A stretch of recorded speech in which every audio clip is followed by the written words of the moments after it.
Salut à tous, on se retrouve aujourd'hui pour parler du FC Barcelone en ce mercredi 17 janvier. On commence tout d'abord avec les photos de l'entraînement du jour pour préparer bien sûr le match demain contre une D3 espagnole. Donc tout d'abord Xavi à l'entraînement et avant de commencer l'entraînement les gars, il y a une longue réunion entre lui et ses joueurs tout simplement à l'entraînement du jour. Donc les deux parties ont discuté de beaucoup de choses et ont mis les questions sur la table. Tout le monde était d'accord pour dire que l'équipe devait tout simplement s'améliorer. Les joueurs ont dit qu'ils devaient faire un pas de plus dans leur niveau bien évidemment pour remettre le wagon Barça sur de bons rails, parce qu'on sait qu'actuellement c'est un peu déraillé depuis quelques temps, surtout avec la défaite là qui fait mal, la défaite en finale contre en plus le grand rival du Real Madrid. Donc voilà, une grande réunion où les joueurs ont parlé avec le staff, tout ça pour crever l'abcès on peut dire, et pour essayer de repartir sur une bonne dynamique. Donc il y a eu comme entraînement après bien sûr, donc tiens, quelques photos, Lamine Yamal, on peut voir aussi Jules Koundé, on peut voir Victor Roque, on peut voir Fermin Lopez, on peut voir Oriol Romeu avec Félix, ou par exemple de nouveau Jules Koundé. Donc voilà, toutes les photos, enfin quelques photos, il y en a plein d'autres, je vais pas vous montrer 300 photos bien sûr de l'entraînement, mais une dizaine ça suffit. À noter que Cancelo ne s'entraîne toujours pas avec le groupe, donc en gros il y a de fortes chances qu'il soit forfait bien sûr pour le déplacement demain en Coupe du Roi. Les 2-1 aujourd'hui, Mundo Deportivo, donc thérapie de groupe, donc ça revient par rapport, j'ai dit, à la réunion qu'il y a eu avant l'entraînement, où les joueurs ont parlé bien sûr avec le staff. Là on peut voir cette photo où ça a pris quand même quelques minutes bien sûr de parler, au moins une vingtaine de minutes bien sûr. Et la même chose pour Sport les gars, manque de leader, voilà, les deux reviennent par rapport à cette discussion qu'il y a eu bien sûr entre les joueurs et le staff. Xavi les gars pourrait ne pas continuer au Barça pour une des trois raisons. Donc écoutez bien, donc tout d'abord si une élimination précoce en Coupe du Roi, donc on pense si demain élimination, donc là c'est quasiment sûr qu'en plus une D3 espagnole, et surtout 3 ou 4 jours après tu as perdu un match, une finale contre le Real Madrid, donc là demain les gars il serait licencié en gros, il le sait. S'il passe demain, on va dire il se qualifie 2 ou 3 résultats négatifs d'affilée en Liga, n'oubliez pas que le prochain match a déplacement au Betis, ça va être compliqué là-bas, et sinon une élimination contre Naples en Ligue des Champions, voilà, il va falloir qu'il surmonte ces 3 points là, sinon Xavi les gars il ne finira pas la saison du côté du banc du FC Barcelone. Et si le Barça décide de virer Xavi à la fin de saison, il partira gratuitement car il ne veut pas causer de problème au club. Donc au lieu que ce soit le club qui le licencie, il pourrait même proposer sa démission, comme ça le club n'aurait pas à lui donner les indemnités de licenciement, vous savez, il est payé ses derniers mois de contrat, donc bien sûr pour les finances du club, ce serait bien mieux qui démissionne, qui se fasse virer. Bon après, si les résultats ne soient pas bons, on espère nous qu'il reste, bien sûr, ça veut dire que le Barça performerait et les résultats soient là, mais bon on sait qu'il est quand même sur un siège éjectable depuis quelques temps, mais bon pour l'instant Xavi les gars il est convaincu qu'il peut sauver la saison, on espère. Mais bon déjà le premier trophée là qu'il avait apporté Edman n'a pas été obtenu, maintenant il en reste des autres, c'est vrai que tu peux gagner tous les restes des trophées, tu peux gagner la Liga, tu peux gagner la Coupe du Roi, tu peux gagner la Ligue des Champions, c'est vrai que tu peux faire 3 gros trophées, là, serait exceptionnel, bien évidemment. Mais on sait que ça, c'est pas non plus impossible, mais ça va être bien sûr très compliqué. La victoire 3-2 contre Almeria, donc c'était le dernier match officiel de l'année 2023, a été qualifié de tournant dans la relation entre les joueurs et Xavi. Donc un tournant parce que là, il avait vraiment pris la parole, vraiment, il avait crié, vraiment, c'était à la mi-temps, j'avais dit, de ce match-là.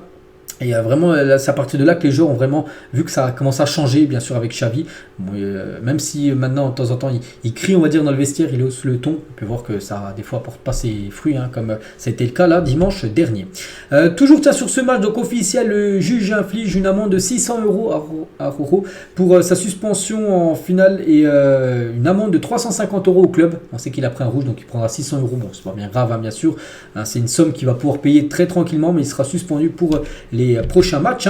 Et aussi l'entraîneur des gardiens de but de Barcelone, Ramon de la Fuente, est suspendu lui pour 2 matchs, parce que bon, je n'ai peut-être pas parlé, mais lui aussi il a pris un rouge à la fin du match, je sais pas ce qu'il a fait, il s'est embrouillé, bref il a pris un carton rouge, donc il est écopé d'une amende de 600 € et le club de 700 € d'amende, voilà, par rapport au carton rouge qu'il a pu prendre l'entraîneur des gardiens.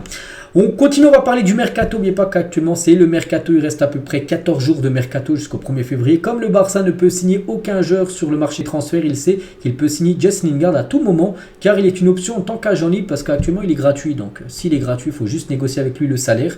Si ce que propose le Barça, le joueur accepte, voilà, le joueur peut venir. Jess Lingard peut être une option, parce que c'est un joueur comme intéressant, c'est un joueur comme qui a joué longtemps en première ligue. Pourquoi pas aller chercher Jess Lingard et ramener ce joueur du côté du club. Là tu le signes, tu lui proposes un contrat de 6 mois Hein, tu prends aucun risque. Hein. Si dans 6 mois il ne fait pas l'affaire, tu ne prolonges pas. Mais voilà, je pense que le Barça devrait aller chercher ce joueur. Surtout, on sait que les finances sont dans le rouge et tu peux que prendre des joueurs libres. Il y a de grands clubs en Europe comme le PSG, City, Arsenal, United et Chelsea qui sont prêts à faire une offre ferme pour Messinho, donc dit Estevao. Ceux qui jouent en faveur du Barça, c'est la volonté du joueur de porter le maillot parce que là, tous ces clubs-là qu'on peut voir au-dessus, ils ont tous de l'argent. Hein. PSG, City, Arsenal, United, Chelsea. C'est des clubs bien sûr qui peuvent se permettre de proposer, j'en sais rien, 70 millions d'euros pour ce joueur-là. Pas le Barça. Mais le Barça, ils ont eu la faveur que le joueur lui souhaite rejoindre le FC Barcelone. Mais bon, le problème c'est qu'il n'y a pas le... si le Barça aurait les mêmes finances que le PSG, il n'y aurait aucun souci. Là, il serait déjà joueur du FC Barcelone, bien sûr, le jeune Messinho. Donc voilà, concernant la situation de ce joueur. Concernant Alejandro Balde, de nombreux clubs de Première Ligue ont un intérêt pour Balde. Chelsea pourrait tenter de le signer cet été, mais il faut voir, hein, c'est vrai, quand on voit ses performances cette saison, très moyennes, et bon, on pense, je ne sais pas si un Chelsea pose un 80 millions d'euros, je pense qu'il faudrait peut-être le vendre. Balde, ça ramènerait bien sûr une grosse rentrée d'argent. Et City, les gars qui voulaient recruter Alejandro Balde l'été prochain en échange, le club anglais devait faciliter la vente de Cancelo à Barcelone. Cependant, l'intérêt pour Balde a diminué et City demandera plus d'argent pour Cancelo parce qu'en gros, City le voulait, Balde, l'été prochain. Et en gros, ils ont vu que cette saison, il est pas super. Et du coup, City n'est plus trop chaud, on va dire, pour l'avoir. Et du coup, maintenant, parce qu'il aurait pu avoir un échange pour faciliter bien du coup l'autre sens, Cancelo. Barcelone, donc du coup City demandera plus d'argent pour Cancelo, si le Barça bien sûr souhaite conserver le défenseur droit de Manchester City. Cancelo, il appartient toujours à cette équipe. Les joueurs du Barça ont une grande confiance dans le match contre Naples, prévu, ça sera mi-février. Ils pensent que s'ils gagnent, ils obtiendront un bon élan pour le reste de la saison. S'ils perdent, les prochains mois sera beaucoup plus sombre, c'est vrai. Je dis, il y a la Coupe du Roi demain, mais il y a aussi la Ligue des Champions qui se profile. On sait que la Ligue des Champions, pour le Barça, l'objectif c'est d'aller plus loin. Moi j'ai dit, je l'ai dit en début de saison, ce serait au moins les demi-finales. Pour moi c'est ce que j'avais visé pour le Barça. Bon, on verra, après c'est Naples, après tu sais pas ce que ça peut se passer. C'est vrai que s'il y a élimination, là ça sentirait très mauvais. Bon, peut-être Xavi aura déjà été licencié, mais même les futurs matchs après seront vraiment très délicats bien sûr. Et la relation peut-être sera totalement rompue entre les supporters et l'équipe.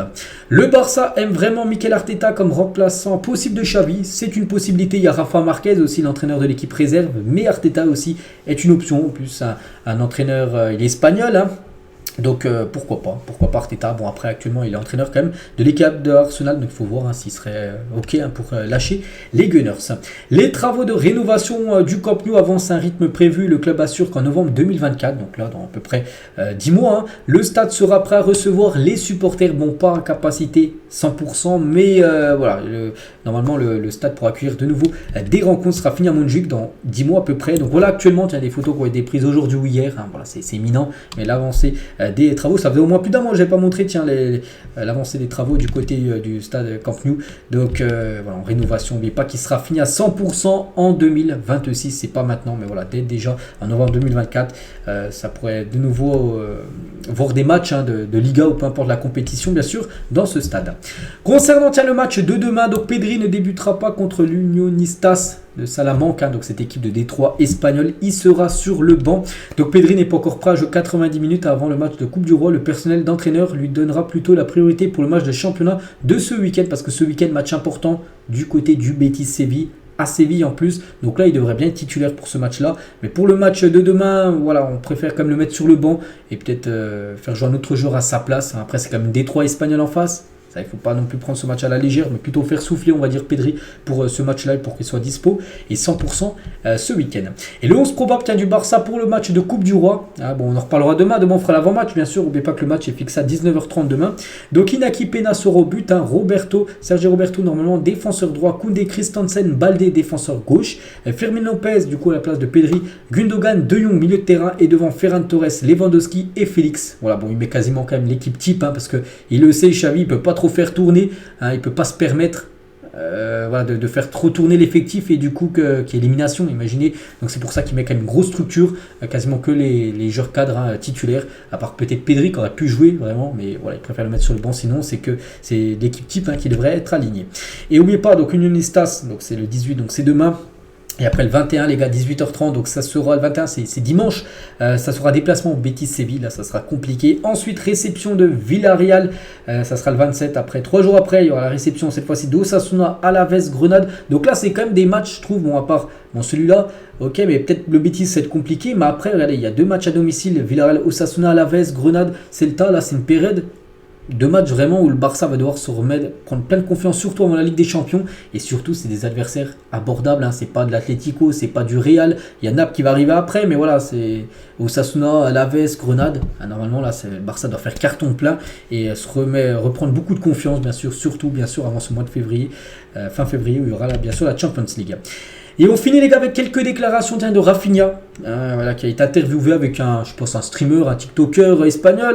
Donc il a dit, il lui posait des questions. Donc mon pronostic pour la finale de la Ligue des Champions cette saison, il a dit le Barça contre Manchester City, une équipe où il a failli signer Manchester United, un joueur avec qui il aimerait jouer au Barça, il a dit aucun, je les ai déjà tous au club. Rafinha, donc un club en dehors de l'Espagne qu'il aime, il aime bien Arsenal.